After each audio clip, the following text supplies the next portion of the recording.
Bonjour, il y a une asso pour ça, accueille Christophe Brondy. Il est le directeur sportif du Fontenay Karaté Shotokan, le FKS.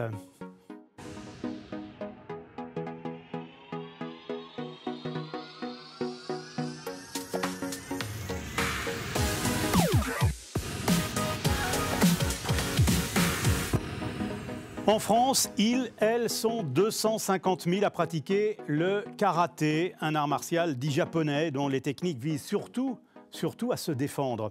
Dans le monde, il est estimé à 110 millions de pratiquants et pratiquantes. En France, l'icône de ce sport s'appelle Steven Dacosta, plusieurs fois titré au niveau international. Cependant, ce sport souffre d'une image de sport confidentiel à l'ombre de sports plus populaires comme le judo ou le taekwondo. En Vendée, le Fontenay Karaté Shotokan est dans le top 10 des clubs français.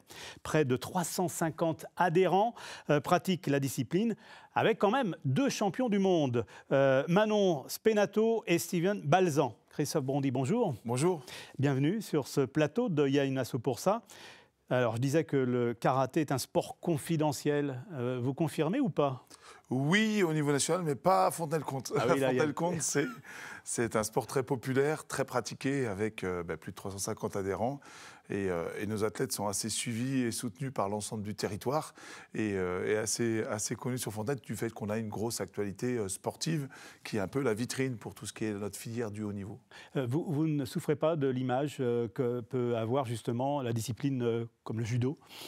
Alors, c'est vrai qu'au niveau national, au niveau de la promotion de ces athlètes, au niveau de la communication nationale, c'est vrai que le judo avait 20-30 ans d'avance et ont développé beaucoup de choses qui ne sont pas faites encore au niveau du karaté. Donc oui, ça forcément, nous, on en souffre un peu, mais par contre, on a cette chance localement. Là, vous voyez, aujourd'hui, on est ensemble.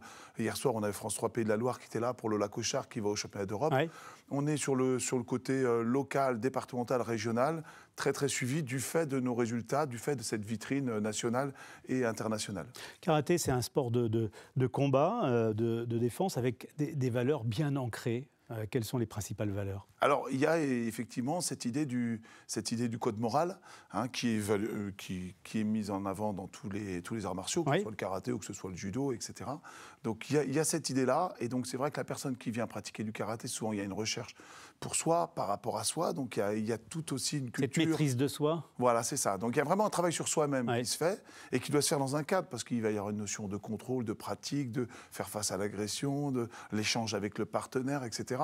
Donc, tout ça doit être encadré effectivement par un code moral, mais une culture, la culture japonaise, c'est le salut, ces codes-là sont encore très présents. Alors oui, ça c'est vraiment typique à la culture japonaise. Il ne s'agit pas d'aller dans une cage et se taper dessus et de se défigurer, c'est pas ça. Nous, le karaté, il y a un protocole, il y a des combats qui sont conventionnels, où chacun va s'exprimer avec force et détermination, mais qui permettent à l'autre d'exprimer aussi. Donc il ne s'agit pas d'écraser la personne qui est en face, quoi.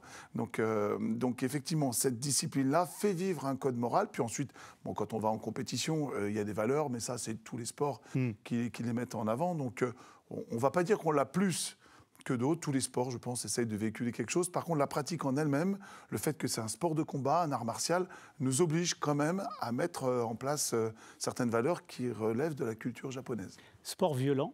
C'est l'image que peut avoir dans certains esprits le karaté. Alors, c'était dans les années 70-80, les films de Bruce Lee, les films d'arts martiaux qu'on a pu connaître, qu'on a pu voir.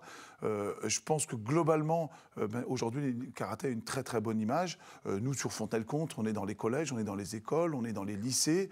On a développé le karaté bien-être pour des anciens. On a vraiment tous les publics de 4 ans jusqu'à 95 ans. Et non, je pense que vraiment, il n'y a plus du tout cette image-là.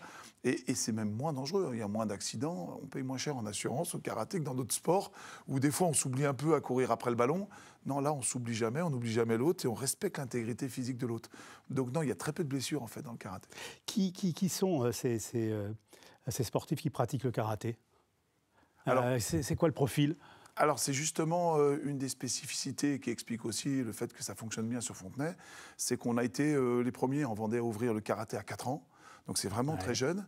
Mais on a développé également toute la filière sport-santé.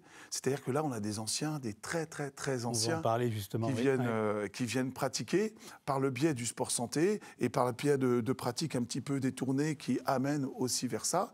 Et puis on a été aussi un des premiers clubs à développer une pratique féminine adaptée qui aujourd'hui porte un nom, le body karaté. On avait appelé ça karaté gym au début quand on avait lancé. Et donc on a un taux de féminisation. Aujourd'hui, il y a autant de femmes que d'hommes qui pratiquent le karaté. Au club, je crois qu'elles sont même un peu plus nombreuses que les garçons. 350 licenciés pour une discipline à Fontenay-le-Comte, qui, on l'a dit, souffre peut-être d'une image de sport confidentiel, sauf à Fontenay, vous l'avez dit aussi en introduction. Mais c'est quoi la réussite, la clé de cette réussite localement? Alors, une association, on le voit dans les dossiers de subventions et autres, petit à petit, les collectivités ont dit, mais essayez de mettre en valeur votre projet associatif. À une époque, il fallait même, dans certains dossiers de subvention, expliquer le projet associatif. Je pense que la vraie force du club, c'est qu'en fait, on n'a pas attendu qu'il y ait des dossiers de subvention. Depuis le début, on a un vrai projet associatif qu'on a résumé par un club, un territoire pour un rêve partagé. Donc c'est un nom, alors ça fait peut-être slogan un peu politique. Mais c'est votre raison d'être. Mais nous, c'est une réalité du lundi matin jusqu'au dimanche soir. Qu'il y ait un club, que ce soit une association.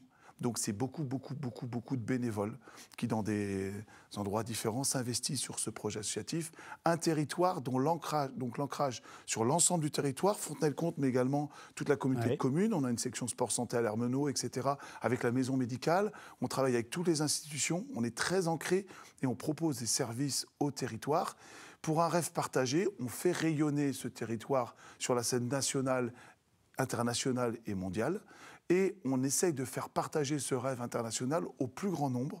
On était 60, par exemple, à Lisbonne, et on a fini premier club du Portugal, à égalité avec l'équipe nationale du Portugal. Ça, c'est le volet sport-compétition. Et ça, c'est pour la compétition. Mais on essaye aussi de faire partager ce rêve à tout le monde. Mes sections sport-santé, ils viennent en survêtement, avec le survêtement du club et les 2 étoiles de champion du monde. Et même si eux, ils font du renforcement musculaire, ils sont très fiers d'appartenir au club qui a 2 champions du monde, qui rayonnent, qui va avoir Lola Cochard au championnat d'Europe dans une semaine encore, qui passe à Télé Vendée ou à France 3 ou dans la presse. Alors comment on etc. amène ces jeunes à devenir des icônes au niveau mondial, des champions du monde? Alors là, c'est un gros travail de formation. Donc il faut, et c'est un travail en interne, c'est-à-dire qu'en fait, on a développé les sections sportives scolaires, ce qu'on appelle les sports-études.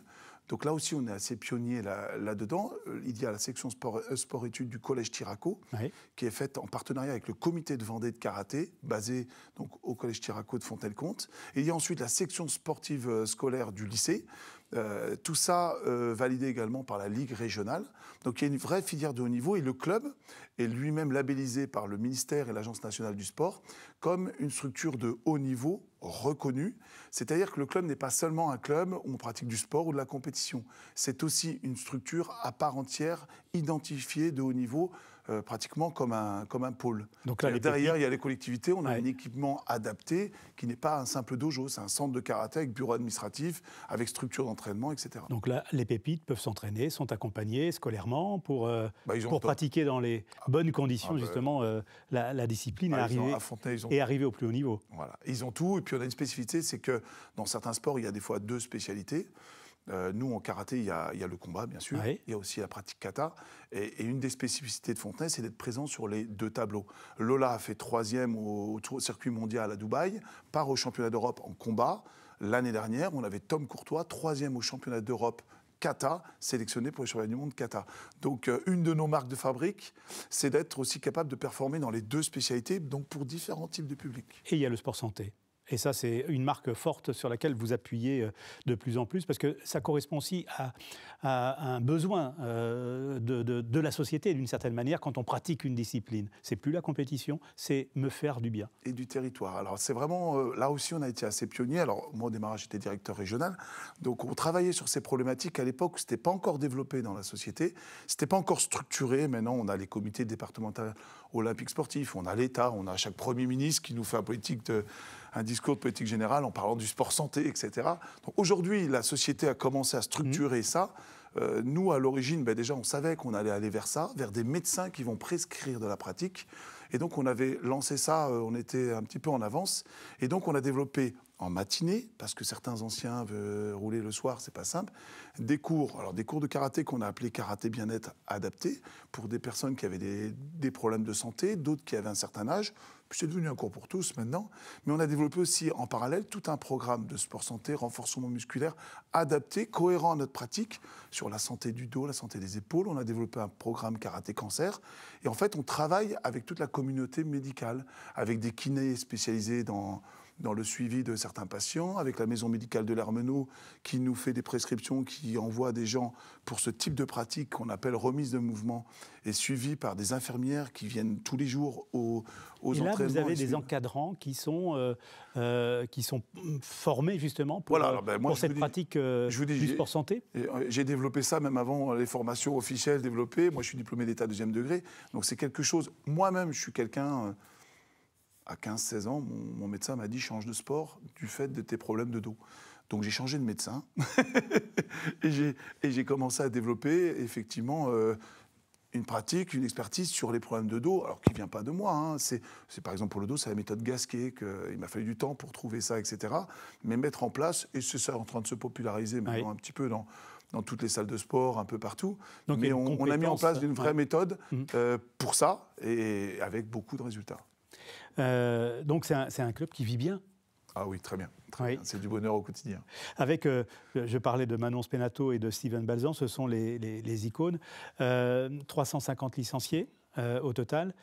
Cette notion de territoire, demain, ça peut être quoi pour le club ? Est-ce qu'il y a d'autres projets, d'autres perspectives pour encore enraciner un peu plus l'association ? Oui. Alors déjà conserver tout ce qu'on a mis en place. Donc ça, c'est un combat quotidien de tous les bénévoles et faire vivre la chose, trouver les financements, pérenniser, ça, c'est quelque chose d'important. Ce qui est important aussi, on essaye d'avoir des événementiels. Alors, on a développé beaucoup d'animations locales parce que être présent aux quatre coins de l'Hexagone ou à l'étranger pour faire rayonner le territoire, c'est bien, mais on tient aussi, au-delà de tous les jours, ces prestations, ces séances qu'on propose, on essaie de créer un calendrier d'animation locale. Dimanche dernier, c'était sport en famille. Donc on avait 25-30 familles qui faisaient un petit concours, tout le monde participait, c'était câlin, etc. C'est la promotion vraiment du sport en famille. On essaie de développer beaucoup de choses et on essaie d'avoir aussi un gros événement événementiel. Oui. Et en l'occurrence, c'est les 24 heures du FKS, donc 2 jours de folie, et qui a dérouvé, puisqu'on aimait bien aussi faire un peu le show et se déguiser en super-héros, vers la Fontenay Japan & Co., c'est-à-dire tout ce qu'il y a autour de la pop culture. Et parce que ça a du sens que nous, discipline de culture japonaise, on développe ça, nous, le karaté, etc. Donc ça va totalement avec tout cet univers cinématographique, super-héros, culture manga, etc.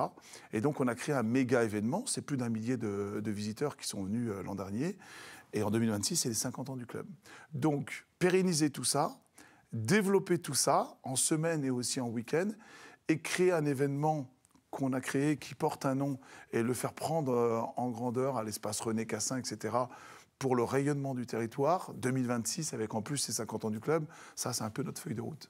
Merci Christophe Bondy. Je rappelle que vous êtes le directeur sportif du Fontenay Karaté Shotokan, le FKS, qui fêtera en 2026 ses 50 ans.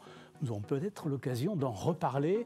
Merci et à bientôt. Je rappelle que ce programme est coproduit par la Maison départementale des associations de la Vendée, TV Vendée et le Crédit Mutuel Océan.